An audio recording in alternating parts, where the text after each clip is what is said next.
आशीष, good morning Veeru भाई, आपको भी। और जब कुछ अच्छा चल रहा होता है ना, तो आप ख़राब चीज़ को भी अच्छे से जस्टिफाई करने की कोशिश करते हैं, और वो वहाँ पर वैसा ही चल रहा है। अब for the lack of a better word, वहाँ पर उनके जॉब्स मार्केट की बैंड बजी हुई है, महंगाई बढ़कर आई है और उनके बाजार रिकॉर्ड हाइस पर है।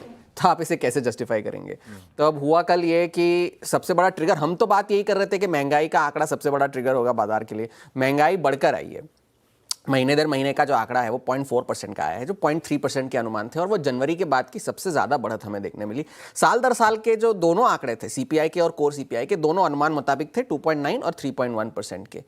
मगर जो हुआ उसके बाद जो बड़ा ट्रिगर, उससे बड़ा जो ट्रिगर आया वो जॉबलेस क्लेम्स का था। जॉबलेस क्लेम्स से अमूमन जो है बाजार चलते नहीं हैं उतने, मगर कल जिस तरह का डेटा आया उस वजह से बाजार चले।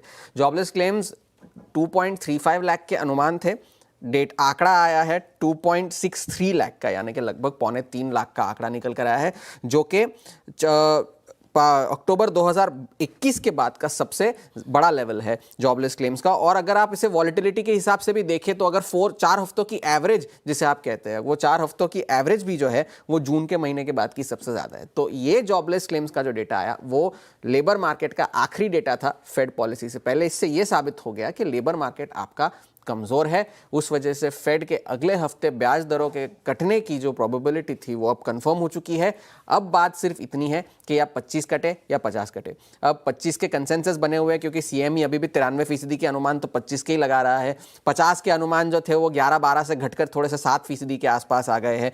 तो ये बड़ा अगले हफ्ते का ट्रिगर होगा। ईसीबी ने ब्याज दरें कल बिना छेड़छाड़ के वैसे ही छोड़ दी। उन्होंने कहा कि अब और कोई ब्याज दरों में कटौती की ज़रूरत है नहीं, क्योंकि हमारा जो 2% का लक्ष्य है महंगाई का, वो इन्हीं ब्याज दरों पर जो है हम अचीव कर सकते हैं।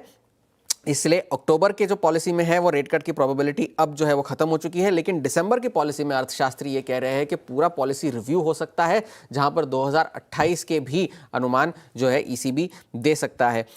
कल एक और बड़ी चीज़ ये थी कि भारत आने वाले जो नए अमेरिका के राजदूत हैं सर्जियो गोर, उनकी सेनेट में कंफर्मेशन हियरिंग थी। सेनेट में उनसे पूछा गया कि आप भारत को ये कैसे जस्टिफाई करेंगे कि आपने उन पर तो टैरिफ लगाए मगर चीन पर नहीं लगाए।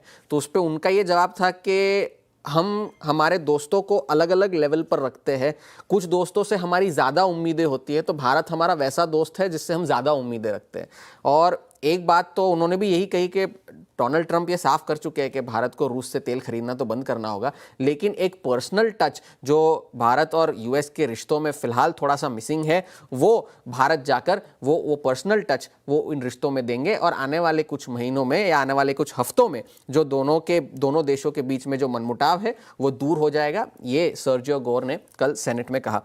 एक और चीज़ ये हुई, ब्राज़ील में के पूर्व राष्ट्रपति जो है एयर बोल्सोनारो, उनको कल 27 साल की सज़ा सुनाई गई। जो उन्होंने तख्ता पलट करने की कोशिश की थी तत्कालिक राष्ट्रपति लूला डी सिल्वा के खिलाफ, उसके उपलक्ष्य में उन्हें ये सज़ा दी गई है। 27 साल की सज़ा मिली है।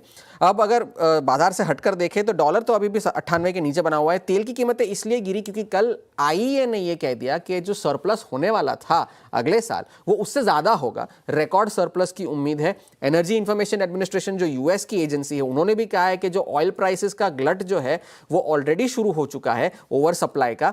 जबकि ओपेक और उत्पादन बढ़ाएगा, बाकी देशों के उत्पादन बढ़ेंगे तो ओवर सप्लाई होगी, जिस वजह से बाजार की कीमतों में थोड़ी सी नरमी आ सकती है। सोने के भाव जो है रिकॉर्ड हाइस पर तो चल ही रहे हैं, लेकिन महंगाई से एडजस्ट करके जो रिकॉर्ड हाई 1980 में बना था वो लेवल्स को अब सोने के भाव ने पार कर दिया है। तो एक और रिकॉर्ड हाई सोने के लिए, बाजार रिकॉर्ड हाइस पर, अर्थव्यवस्था कमजोर। अब सारी निगाहें फेड पर है कि वो अगले हफ्ते क्या करेगा। सारी निगाहें